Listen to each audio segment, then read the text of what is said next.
Okay. Hi everyone, and welcome to this online session of ILERA 2020. In this session, we will award the Gérard Dion Award presented to John Godard. The Gérard Dion Award is an award that is presented to academic or practitioner who contributed with an outstanding contribution to the field of employment relations and industrial relations. I'm here with Robert Hebdon, Emeritus Professor of McGill. Thank you, Bob, for being here with us. You're welcome. And Bob will introduce the important and very amazing achievements of John Godard during his career. And John, thank you for being here, clearly. Thanks, Lorenzo. So, Bob, I let you present the very important and impressive career of Professor John Godard. Oh, thank you, Lorenzo. And I think, I know this is going to the wider audience, but let's be a little bit more informal. I'm going to talk about, instead of Professor Godard, I'm going to talk about John, because I know him as John. I'm going to be fairly brief, but I have three broad points I'd like to make about his outstanding scholarship and his contribution to industrial relations. First, as a writer publisher. Secondly, as an opinion leader in the field of critical IR debates. And thirdly, his editorial abilities and his contribution to the field through that vehicle. So first, as writer-publisher, needless to say, his publications are vast. They're large in terms of both quantity and quality, and I obviously don't have time to go through all of it, but I've highlighted one that is my favorite, his collective theory of strikes. And I do that for several reasons, not only because it's my field and I've used it frequently in my work, because I think it's a classical IR work that really defines John. Here is a theory that's developed out of multidiscipline. It's an integrative theory from economics, sociology, and psychology. And it produced a uniquely industrial relations theory about strikes. And I would put forward to you that almost every article on workplace conflict today starts with John's theory. So he is the essence of industrial relations. It's this unique theory that comes out of his work that is basically industrial relations theory. This is how we derive it. Secondly, the second important thing, and all of this, all of this is his research. What's driving all of this is John's doing his research in the background. But he was an important opinion leader in a number of critical IR debates over the last 20 years or so. And I'm just going to highlight two of them, two I think of the most important ones. The first one was union decline.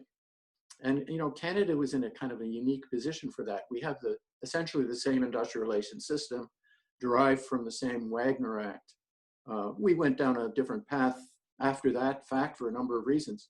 But you have this steady, relentless decline in the US and this stubborn, flat, lack of decline or even smaller decline in some cases in the Canadian system. So there was this very large question in North America, which Canada had a major contribution to.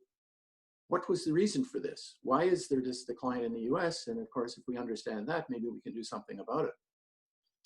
But both in terms then of union decline and union density, John made a major contribution to that debate, and some of his publications on that really, I think the one that stands out to me is the one that basically argued it's the law and the way the law was administered in Canada that was the difference. The second debate, and this is probably even a more important debate in the grand scheme of things. This is the lean production debate that grew out of some of the work in the US. I see it as a US-centered idea that somehow lean production, a union-free environment, we don't need industrial relations anymore, we don't need labor management relations, and we'll have a more efficient system. John challenged that notion. And his most cited work today is his publication in the British Journal in 2004, entitled A Critical Assessment of High Performance Paradigm. And basically, his argument was, it isn't more efficient. And this was significant, a significant finding, and the wider community has acknowledged that in the number of citations. So my final point is simply the leadership and scholarship that he's demonstrated as chief editor of the British Journal of Industrial Relations, one of the leading journals in our field. Just in passing, he was also an associate editor of the Human Resource Management Journal, another journal that I would consider part of the field. So all I can say, John, is congratulations, and it's certainly a well-deserved award for you, and overdue. Do I say thank you? Yes, thank you, Bob. I'm flattered, and I'm very flattered to get this particular award because of who Gérard Dion was. He was just an outstanding academic and activist in his own way, and left a very big imprint on Quebec as far as I can tell. So never met the man, but certainly have always heard of him. So, John, if I may ask you a couple of questions, if you allow me to ask you a couple of questions. So, as everyone understood, your career is a career of an international scholar, very international. And for this, is very important in this moment of this international conference like the ILERA we are having right now to recognize really your contribution. But as a kind of young or mid-career scholar, I would like to ask you, along your career, what was the biggest challenge you have to face? well, I think anybody who knows about my career, I think I'd have to admit my years in the 1980s at Queen's. I went to Queen's full of all kinds of promise and got, I actually got ill eventually, but didn't finish my thesis for 10 years. And so I spent 10 years of kind of avoiding colleagues and skulking into classrooms and then going home and obsessing. And I guess to see some humor in it, it was very little different if you've seen the movie The Shining from Jack Nicholson when he was trying to write his book. I would be sitting down and writing a line and tearing it up and sitting down and starting another line. And so it had its humor to it, but that was by far my most difficult period. It's very interesting and even inspirational for many people who are maybe living the same, passing through the same experience, and they can say one day I can be like John Godard, a very outstanding. I doubt that there's many that would say that, but no, I think you're wrong. Thank you for flattery. I think you're wrong. It was I took my doctoral thesis far too seriously, and then I had some issues that just got completely in the way of being able to write. Yeah, and on the opposite side, your most important achievement all along your career? I think my textbook. I am really proud of it. I mean, the first issue came out edition came out in 1994, and the 5th edition came out in 2017, and it's, I think, very much a post-war orientation. It's the point where I'm not even sure if I'll use it. I'm using it this summer, but I'm still very proud of it. I think it went way beyond what you typically find in the field. I had a much broader conception of what I thought industrial relations should consist of, and I still do. And so I grounded my text in social theory and some of the ideological debates around the field. And I still wish people did that a little bit more. I feel that the field has always been poorly grounded, and that grounding it in some kind of traditional theory would really contribute immensely. And so I'm very proud of my book because I think it does that. Not perfectly, but as well as I've seen, because no one else has tried to do it, or as judging from the sales of the book, not many people are very interested in it in any case. So that's probably why I haven't seen it elsewhere. It's interesting how among the many achievements you picked the textbook that really informed many generations of industrial relations students. So it was a reference book for many students, and many practitioners now in industrial relations and human resource management for sure passed through your book. And well, if it did, then someone's been cheating me on the royalties, because it's not even enough to pay the electricity bills, and electricity is cheap in Manitoba. No, I'm telling you that is well known. Your handbook is well known in Canada, but even abroad. So if you, just the last question about, you mentioned already something, but if you have a suggestion for the field of employment relation, industrial relation, how we should develop further for you, in which direction? I'm working on a project, a paper right now, which I think will turn into a project. And I think the problem that the field has right now, and I got very frustrated when I was editor of the BJIR with it, is that there's just almost a random series of articles, and everybody's doing work that has some point to it. But I'm reminded of a Harry Nilsson album from, I think, 1970, where the quote is, let's just see if I can find it here. A point in every direction is the same as no point at all.